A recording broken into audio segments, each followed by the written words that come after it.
Hello everyone, আশা করি সবাই ভালো আছেন। আমি সনাতন প্রামাণিক, আপনাদের সবাইকে স্বাগত জানাচ্ছি লার্ন ফর ফিউচার চ্যানেলের পক্ষ থেকে। তো আজকে আমাদের যে বিষয়টা নিয়ে আমরা কথা বলবো সেটা হচ্ছে যে আমাদের কম্পিউটারকে, মানে পিসি, যেটা ডেস্কটপ অথবা ল্যাপটপ যেটাই হোক না কেন, সেটাকে কিভাবে তাড়াতাড়ি চালু করতে পারি সেই জিনিসটা নিয়ে কথা বলবো। হুম। তো আমাদের কম্পিউটার দীর্ঘদিন থেকে আমরা ব্যবহার করে থাকি, অথবা বিভিন্ন সফটওয়্যার অ্যাপ্লিকেশনগুলো ব্যবহার করে থাকি। তো এগুলো ব্যবহার করতে করতে বা দীর্ঘদিন থেকে ব্যবহার করার ফলে আমাদের কম্পিউটার কিছুটা স্লো হয়ে যায়। তো আমরা আমাদের ফাস্ট যে মানে গতিটা যে যতটুকু পাওয়ার দরকার সেটা হয়তো হয়তোবা পাচ্ছি না। এরকম যদি হয়, অথবা কম্পিউটার চালু হতে দীর্ঘ সময় লেগে যাচ্ছে, এই জিনিসগুলো থেকে আমরা সমাধানের জন্য হয়তো আমরা টেকনিশিয়ানের কাছে যাই, কিছু টাকা খরচ হয়ে যায়। তো এটা কিন্তু আমরা নিজেরাই নিজেদের বাসায় বসেই কিন্তু এই জিনিসগুলো করে ফেলতে পারি। তো আপনারা যদি আমার চ্যানেলটিতে সাবস্ক্রাইব করে রাখেন এবং আমার চ্যানেলটিকে ফলো করেন, তাহলে এই জিনিসগুলো জানতে পারবেন খুব সহজেই। এবং আমি চেষ্টা করব যে একেবারেই আমাদের নিজের ভাষায়, বাংলা ভাষায় এই জিনিসগুলো আপনাদের সামনে তুলে ধরার জন্য। তো আশা করি সবগুলো বিষয়গুলো আপনাদের উপকারে আসবে। আপনাদের লাইক এবং শেয়ার আমাকে আরো নতুন নতুন টপিক নিয়ে কাজ করার জন্য ইন্সপায়ার করবে।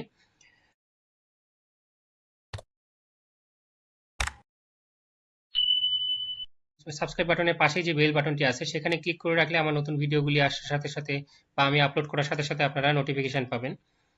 তো চলুন আজকে আমাদের ভিডিওতে যাই, আমাদের মূল ভিডিওতে যাই, যে আমরা কিভাবে আমাদের কম্পিউটার চালুর যে সময়টা সেটাকে একটু মিনিমাইজ করতে পারি বা তাড়াতাড়ি কম্পিউটারটাকে চালু করতে পারি সেটা দেখব।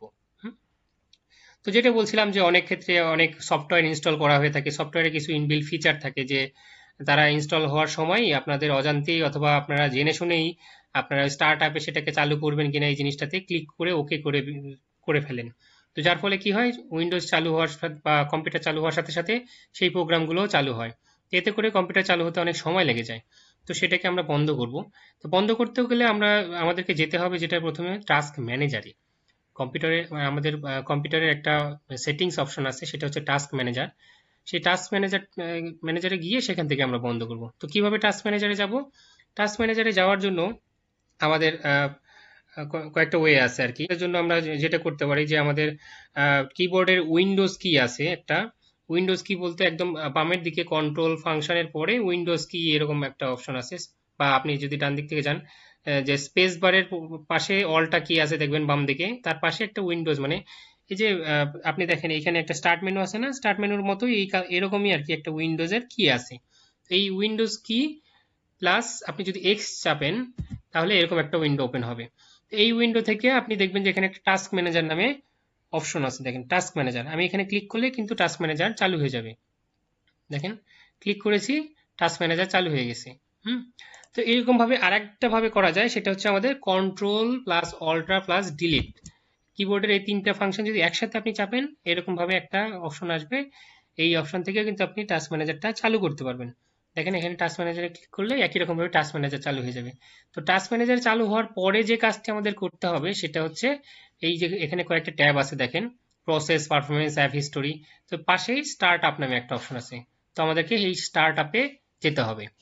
তো স্টার্ট আপে আমরা যখন ক্লিক করব তখন এরকম কিছু অপশন দেখব। এখানে আপনার যে প্রোগ্রামগুলো ইনস্টল করা আছে এবং স্টার্ট আপে যেগুলো অন হবে এরকম অপশন আছে, সেই জিনিসটা কিন্তু এখানে দেখতে পাবেন যে এই প্রোগ্রামগুলো আপনার কিন্তু স্টার্ট আপে চালু হয়। তো এখানে প্রোগ্রামের পাশাপাশি ওইটার পাবলিশারের নাম থাকবে, স্ট্যাটাস থাকবে যে সেটা এনাবল করা আছে না ডিসেবল করা আছে। আমার এখানে কিছু প্রোগ্রাম আমি এনাবল করে রাখছি, কিছু ডিসেবল করে রাখছি, মানে আমার প্রয়োজন মতো আর কি। আপনারাও আপনাদের প্রয়োজনীয় যে প্রোগ্রামগুলো আছে সেগুলোকে এনাবল করে রাখবেন। এখানে একটা জিনিস খুব সতর্কতার সাথে দেখতে হবে, আমরা যারা একেবারে খুব বেসিক ব্যবহারকারী, ভুল করে অথবা আমাদের সিস্টেমের কোনো সফটওয়্যার আমি প্রোগ্রামকে আমরা ডিসেবল করে ফেলতে পারি। যেমন যেটাকে বলি আমরা হচ্ছে হার্ডওয়্যারে যে বিভিন্ন হার্ডওয়্যার আছে না আমাদের, যেমন অডিও ডিভাইস বা আমাদের ভিজুয়াল ডিভাইস, এগুলোর কিন্তু আমাদের কিছু চালানোর জন্য কিছু সফটওয়্যার লাগে, সেগুলোকে বলে হচ্ছে ড্রাইভার সফটওয়্যার। সেই ড্রাইভার সফটওয়্যারগুলো কিছু কিছু কিন্তু আমাদের এখানে থাকে। তো সেগুলোকে যেন আমরা ডিসেবল না করে দিই। যেমন আমার এখানে যদি খেয়াল করেন যে রিয়েলটেকের এইচডি অডিও ইউনিভার্সাল ডিভাইস নামে একটা আছে, তো সেটা কিন্তু আমি এখানে এনাবল করে রাখছি। তো এরকম যদি আপনাদের কোনো কিছু থাকে সেটাকে কিন্তু আপনারা ডিসেবল করেন না, তাহলে ডিসেবল করলে কি হবে, আপনাদের উইন্ডোজে কখনো কখনো বা প্রবলেম হতে পারে। যেমন এই যে গ্রাফিক্সের এটা যদি আমি বন্ধ করে দিই তাহলে আমাদের গ্রাফিক্সের কাজটা একটু কম হবে বা মানে নাও হতে পারে আর কি, এরকম। সো আপনাদেরকে খেয়াল করতে হবে যে আপনি আসলে কি করতে চান, কোনটা বন্ধ করতে চান। তো আপনি যেটা বন্ধ করতে চান, যেমন এখানে আমার ইউটরেন্ট এখানে আছে একটা অপশন, ইউটরেন্টটা আপনি যদি ডিসেবল করা আছে, ডিসেবল এনাবল করতে গেলে আমাকে ইটরেন্টের উপরে ডান বাটনে ক্লিক করলেই এখানে একটা অপশন আছে, অথবা আমি সিলেক্ট করা অবস্থায় নিচের দিকে দেখেন ডান দিকে কোনায় এনাবল নামে একটা অপশন আছে, আমি কিন্তু এখানে এনাবল করে দিতে পারি। অথবা যেটা এনাবল আছে সেটা সিলেক্ট করলে ডিসেবল অপশন আসবে, কিন্তু দেখেন ডিসেবল করে দিতে পারি। আরেকটা জিনিস যেটা দেখতে পারেন আপনারা, এইখানে এই যে ইম্প্যাক্টের জায়গাটা খেয়াল করেও কিন্তু এই জিনিসগুলো করতে পারেন, যে আসলে আপনার স্টার্ট আপটাকে মানে উইন্ডোজ চালু হওয়াটাকে সে কতটুকু ইম্প্যাক্ট করতেছে, সে হাইলি ইম্প্যাক্ট করতেছে নাকি নর্মাল ইম্প্যাক্ট, বা অথবা যে মেজার করতে পারছে না উইন্ডোজ। যেমন এই যে ইন্টেলের এই জিনিসটা, এটা নট মেজার, বাট এটা কিন্তু আমার খুব দরকারি অ্যাপ, সেটা সেই জন্য আমি কিন্তু এটাকে এনাবল করে রেখেছি। সো আশেপাশে গুগল ক্রোম বা অন্যান্য যে অ্যাপ্লিকেশনগুলো আছে আমি কিছু কিছু এনাবল করে রেখেছি। সো আপনাদের এখানে প্রয়োজন মতো আপনারা এখানে এনাবল ডিসেবল করে নেবেন। তো সেটা করার পরে আপনাদেরকে আর কিছু করতে হবে না, জাস্ট হচ্ছে ক্লোজ করে বের হয়ে যেতে হবে। ক্লোজ করে বের হয়ে যাওয়ার পর যখন আপনি পরবর্তীতে রিস্টার্ট করবেন পিসি বা নতুন করে চালু করবেন, ওই অ্যাপসগুলো কিন্তু আর চালু হবে না। তখন কি হবে, আপনার পিসিটা স্পিড আপ হবে।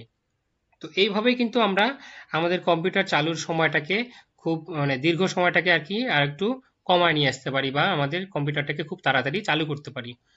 তো আশা করি আমার ভিডিওর কন্টেন্টটা আপনাদের ভালো লেগেছে এবং আপনাদের খুব প্রয়োজনে লাগবে আর কি, কাজে লাগবে।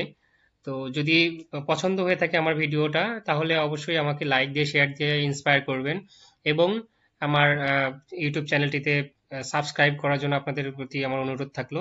সাবস্ক্রাইব করে এবং পাশে থাকা বেল বাটনটিতে ক্লিক করে রাখবেন, তাহলে আমি নতুন কোনো ভিডিও আপলোড করলে আপনাদের পাশে চলে যাবে নোটিফিকেশন। আজকে এই পর্যন্তই, নেক্সট ভিডিওতে আপনাদের সাথে আবারও দেখা হবে, কথা হবে। সে পর্যন্ত ভালো থাকবেন, সুস্থ থাকবেন, সবাই করোনা থেকে দূরে থাকবেন।